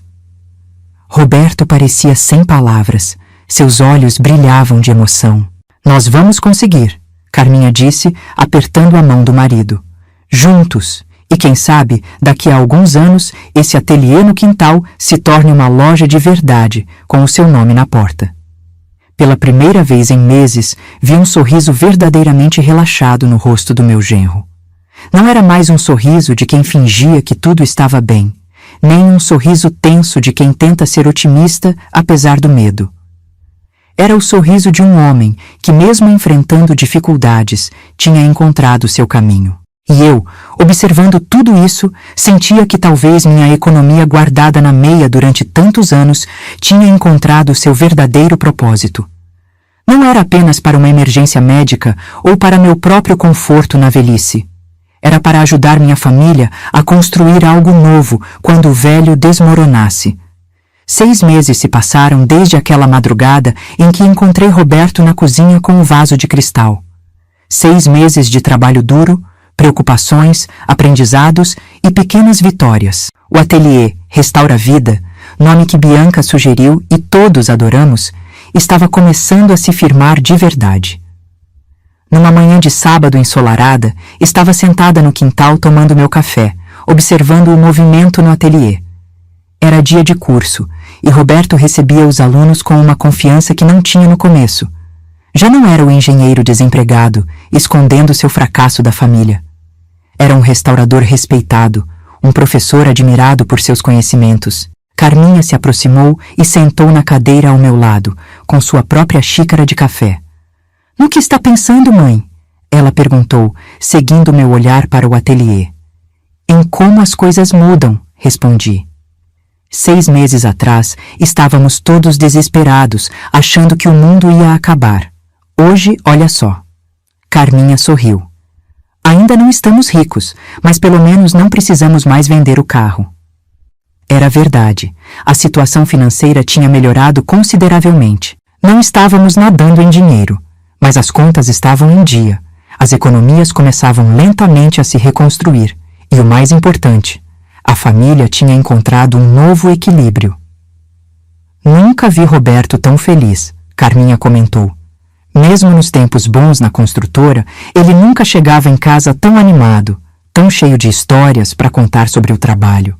Observei meu genro explicando para um grupo de 5 alunos como identificar o tipo de cristal pelo som que faz quando batido levemente. Seus gestos eram precisos, sua voz confiante. Realmente era um homem transformado. E o Lucas? Perguntei. Continua firme com a ideia da USP? Continua. Está estudando como nunca. O professor do cursinho disse que ele tem grandes chances. Tem cabeça boa, aquele menino. Lucas tinha surpreendido a todos nós com sua determinação. Em vez de ficar chateado por não poder ir para uma faculdade particular como planejado originalmente, abraçou o desafio de entrar numa das universidades públicas mais concorridas do país. Estudava de manhã no colégio, à tarde no cursinho popular que tinha conseguido bolsa, e ainda ajudava o pai no ateliê nos fins de semana, aprendendo também o ofício da restauração. E a Bianca com as aulas particulares? Carminha riu. Essa está ganhando mais dinheiro que eu. Tem 6 alunos fixos, cobra R$50 a hora. Até comprou um celular novo com o próprio dinheiro, acredita? Disse que não queria pedir pra gente agora. Senti um orgulho enorme dos meus netos. Nas dificuldades, mostraram um caráter e uma força que talvez não tivessem descoberto se tudo continuasse fácil. E você, minha filha? Como está se sentindo com tudo isso? Carminha ficou pensativa por um momento. No começo foi difícil. A mentira do Roberto me machucou muito. Houve momentos em que pensei que nosso casamento não ia resistir. E o que mudou? Percebi que, apesar do erro dele, Roberto fez o que fez por amar a gente, por querer proteger a família. Foi do jeito errado, claro, mas a intenção era boa. Ela tomou um gole de café antes de continuar. E depois, vendo ele reconstruir tudo, lutar tanto, encontrar algo que realmente ama fazer, acho que me apaixonei de novo. Sorri, entendendo bem o que ela queria dizer. Às vezes, os relacionamentos longos precisam dessas renovações, desses momentos de redescoberta. E olha, ela continuou, apontando discretamente para o ateliê. Não é que meu marido fica um charme de avental de trabalho? Nós duas rimos, como não fazíamos há tempos. Era bom ver minha filha feliz de novo, sem aquela nuvem de preocupação constante pairando sobre ela. O ateliê tinha se transformado no coração da casa. Não era mais o lugar secreto onde Roberto trabalhava escondido nas madrugadas, mas um espaço de vida, de criação, de encontros. Além dos cursos regulares de fim de semana, agora tínhamos um grupo que se reunia às quartas à noite para sessões de restauração coletiva, pessoas que traziam suas próprias peças e trabalhavam juntas, trocando técnicas e histórias. Uma dessas pessoas era Dona Cleide, uma senhora de 75 anos que tinha uma coleção impressionante de bonecas antigas. Ela apareceu um dia, trazida por seu Antônio, querendo restaurar uma boneca de porcelana francesa do século XIX. Meu marido nunca deixou eu mexer nas bonecas, ela contou, enquanto Roberto examinava cuidadosamente a peça. Dizia que eu ia estragar, que eram valiosas demais para amadores. Roberto entendeu perfeitamente o sentimento. Meu pai era assim também, não deixava ninguém tocar nas ferramentas dele. Depois que fiquei viúva, as bonecas começaram a se deteriorar e eu não sabia o que fazer. Dona Cleide continuou. Aí ouvi falar dos seus cursos. Dona Cleide se tornou uma presença constante no ateliê. Aprendeu rapidamente as técnicas de restauração de porcelana e logo estava ajudando outras pessoas. Para uma senhora que tinha passado a vida sendo desencorajada a tocar suas próprias coleções, era uma libertação. Um dia, ela chegou com uma ideia que mudaria ainda mais o rumo do nosso negócio. Roberto, ela disse, colocando sua bolsa na bancada, tenho um grupo de amigas colecionadoras.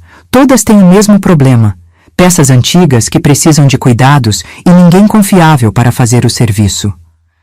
Estava pensando, e se fizéssemos uma exposição do seu trabalho? Na minha casa, com um chá da tarde, convidaria todas elas.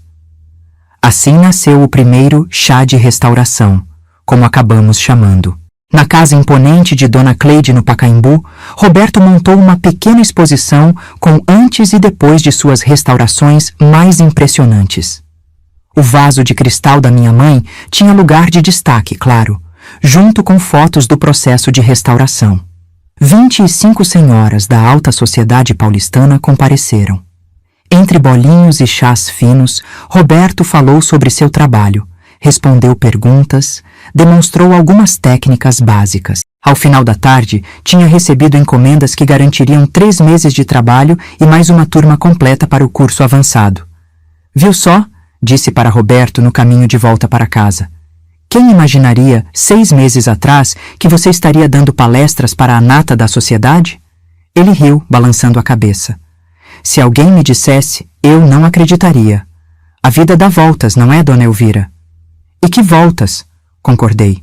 O sucesso do chá de restauração foi tão grande que virou um evento mensal, cada vez na casa de uma colecionadora diferente. A rede de contatos crescia, e com ela as oportunidades. Uma tarde, enquanto ajudava Roberto a catalogar algumas peças recém-chegadas, recebi uma mensagem de Carminha dizendo que precisava nos mostrar algo urgente. Ela chegou ao ateliê com um envelope na mão e um sorriso misterioso no rosto. — O que foi, filha? — Perguntei curiosa. Lembra aquele concurso de restauração que o Roberto inscreveu aquela caixinha de música? Ela perguntou, agitando o envelope. Roberto, que estava concentrado numa porcelana delicada, levantou a cabeça. Lembro. Aquele da Associação Brasileira de Antiquários. O que tem? Chegou o resultado, Carminha disse, abrindo o envelope lentamente, aumentando o suspense. Era um concurso importante, que Roberto tinha decidido participar mais como experiência do que com esperança de ganhar. A competição era feroz, com restauradores de todo o país, muitos com décadas de experiência. Carminha finalmente tirou a carta do envelope e leu em voz alta. Temos o prazer de informar que o Sr. Roberto Almeida foi selecionado como finalista na categoria Restauração de Mecanismos do 15º Prêmio Nacional de Restauração. Roberto quase derrubou a porcelana que segurava. Finalista? Eu? Não apenas finalista, Carminha continuou, quase pulando de alegria. Ganhador do 3º lugar, tem certificado, medalha e tudo. Aquele prêmio, mais que o dinheiro que vinha com ele, que não era muito, representava o reconhecimento oficial. Roberto, o engenheiro que há apenas 6 meses trabalhava escondido na cozinha de madrugada, agora era um restaurador premiado. Naquela noite, fizemos uma pequena comemoração em família. Abrimos uma garrafa de vinho que tínhamos guardado para ocasiões especiais e brindamos ao sucesso do ateliê. A quem devemos brindar primeiro? Perguntou Lucas, segurando sua taça de refrigerante, já que ainda não tinha idade para beber. Aos novos começos, sugeriu Carminha. A coragem de mudar, acrescentou Bianca. A família, disse Roberto, olhando para cada um de nós com emoção nos olhos, que ficou unida mesmo nos momentos mais difíceis. Levantei minha taça, sentindo uma emoção grande no peito. Ao vaso de cristal, falei, fazendo todos olharem para mim, confusos, que revelou segredos na madrugada, mas também revelou talentos escondidos e novos caminhos. Todos sorriram, entendendo. Aquele vaso, herança da minha mãe, tinha sido muito mais que um objeto a ser restaurado. Tinha sido o catalisador de uma transformação completa na nossa família. E a você, Dona Elvira, Roberto acrescentou, inclinando sua taça em minha direção. Que acreditou em mim quando eu mesmo já tinha desistido. Senti lágrimas nos olhos, emocionada com o reconhecimento. Aos 68 anos, eu também tinha encontrado um novo propósito, uma nova alegria em ajudar a construir esse sonho. Ao futuro, brindei, olhando para meus netos, que representavam a continuação de tudo aquilo. Que ele seja tão brilhante quanto um cristal bem restaurado. As taças tilintaram, selando não apenas uma comemoração, mas uma promessa de que, não importa o quão escura pareça a madrugada, sempre há uma nova manhã esperando para brilhar. 1 ano se passou desde aquela madrugada em que encontrei Roberto na cozinha. 1 ano inteiro de transformações, aprendizados e recomeços. O ateliê Restaura a Vida se tornou um negócio sólido, com clientela fiel e reconhecimento no mercado. Hoje, sentada no meu cantinho favorito do quintal, observo o movimento no ateliê. Roberto está recebendo um cliente importante, um colecionador de antiguidades que veio de Minas Gerais, especialmente para conhecer o trabalho dele. Através da janela aberta, posso ver meu genro mostrando peças restauradas com aquele brilho de orgulho nos olhos que agora é tão familiar. Como a vida dá voltas. Ainda lembro do homem assustado que encontrei naquela madrugada, com as mãos cobertas de gel, tentando esconder não apenas o vaso, mas toda sua dor e vergonha. É engraçado como os objetos às vezes carregam mais que suas próprias histórias. Carregam as nossas também. Aquele vaso de cristal da minha mãe não era apenas um objeto bonito passado de geração em geração. Ele se tornou o símbolo da nossa reconstrução familiar. Carminha aparece na porta de casa, vem caminhando até mim com 2 xícaras de café. Ela senta ao meu lado no banquinho e me entrega uma das xícaras. No que está pensando, mãe? Tá com cara de quem tá longe daqui. Tô pensando em como as coisas mudam, respondo, soprando o café quente. Em como a gente nunca sabe o que esperar da vida. Carminha sorri. Nosso relacionamento também mudou nesse último ano. Ficou mais profundo, mais sincero. Depois daquele dia em que contei sobre o segredo de Roberto, tivemos nossas próprias conversas difíceis. Ela ficou magoada comigo por um tempo, sentindo que eu tinha escolhido o lado dele. Mas com o tempo, entendemos que não existiam lados. Éramos todos uma família tentando sobreviver a uma tempestade. Sabe o que aprendi com tudo isso, filha? Digo, olhando para o ateliê onde Roberto agora mostra ao cliente uma técnica de polimento. Que às vezes o que parece uma tragédia pode ser só o começo de algo novo, que os fins são apenas curvas no caminho. Como assim, mãe? Quando seu pai morreu, achei que minha vida tinha acabado, que nunca mais ia encontrar alegria, propósito. Aí vocês me trouxeram para morar aqui e encontrei um novo jeito de ser feliz, sendo avó, ajudando na casa. Quando Roberto perdeu o emprego, ele também achou que era o fim, que tinha falhado como homem, como provedor. E olha só agora. Roberto está sorrindo no ateliê, explicando com paixão cada detalhe de uma peça antiga. Seus olhos brilham de um jeito que nunca brilharam quando falava da construtora. Ele nasceu para isso, Carminha diz, com um toque de admiração na voz. Nunca vi meu marido tão realizado. É porque ele finalmente está fazendo o que ama, não o que acha que deveria fazer. A maioria das pessoas passa a vida inteira sem essa chance. E é verdade. Quantas pessoas conheço que viveram anos e anos em trabalhos que odiavam, relacionamentos que não funcionavam, situações que as faziam infelizes só porque tinham medo de mudar, medo do que os outros iam pensar, medo de falhar, medo do desconhecido. A vida é feita de quebras e consertos. Continuo, pensativa, igual às peças que seu marido restaura. A gente quebra, se machuca, perde o brilho, mas com cuidado, tempo e as ferramentas certas, podemos nos restaurar. E às vezes ficamos até mais bonitos depois, com nossas cicatrizes e marcas, porque elas contam nossa história. Carminha pega minha mão enrugada e aperta suavemente. Isso foi bonito, mãe. No ateliê, vejo Roberto mostrando ao cliente o vaso de cristal da minha mãe. Ele sempre o mantém em destaque, como peça modelo do trabalho que realiza. O cliente pega o vaso, examina contra a luz, claramente impressionado. Aquele vaso já existia quando eu era menina, comento. Minha mãe o recebeu de presente de casamento, lá pelos anos 40. Já passou por tantas mãos, tantas casas, tantas histórias. E agora está aqui, brilhando de novo, começando um novo capítulo. Igual a nós, Carminha conclui. Exatamente, filha. Igual a nós.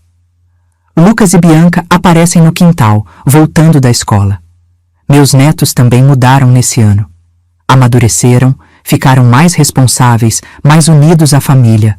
As dificuldades ensinam coisas que o conforto nunca poderia ensinar. Vó, chegou a encomenda dos produtos que você pediu, Lucas anuncia, mostrando um pacote. Agora eu também tenho meu cantinho no ateliê. Aos 69 anos, redescobri meu talento para artesanato, especialmente restauração de tecidos antigos. Rendas, bordados, tapeçarias. Roberto e eu formamos uma boa dupla. Nunca é tarde para aprender algo novo, digo, levantando-me para receber o pacote. Nem para recomeçar. E essa talvez seja a maior lição que aprendi nesse ano tão intenso. Que a vida não é uma linha reta, mas um círculo de finais e começos, de perdas e descobertas. Que não importa a idade que temos, sempre podemos nos reinventar, descobrir novos talentos, novos amores, novos propósitos. Como o vaso de cristal da minha mãe, todos nós guardamos beleza dentro de nós. Mesmo quando estamos arranhados pelo tempo, manchados pelas decepções, trincados pelas perdas. A arte está em permitir que alguém, ou nós mesmos, nos restaure com paciência e amor, devolvendo nosso brilho original, mas mantendo as marcas que contam nossa história. Olho para minha família reunida no quintal, minha filha, meu genro, meus netos, e sinto uma gratidão profunda pela vida, com todas as suas surpresas, suas curvas inesperadas, seus desafios. Foi preciso uma crise para nos mostrar nossa própria força, nossa capacidade de adaptação, nossa resiliência. Como diz aquele velho ditado, Deus escreve certo por linhas tortas. Às vezes, é nas madrugadas mais escuras que encontramos os tesouros mais brilhantes. E essa foi a minha história. Agora quero saber, de onde vocês estão me ouvindo? Deixem nos comentários a cidade de vocês. Um abraço carinhoso desta avó que aprendeu que a vida sempre tem algo novo a nos ensinar, não importa quantas voltas o sol já tenha dado.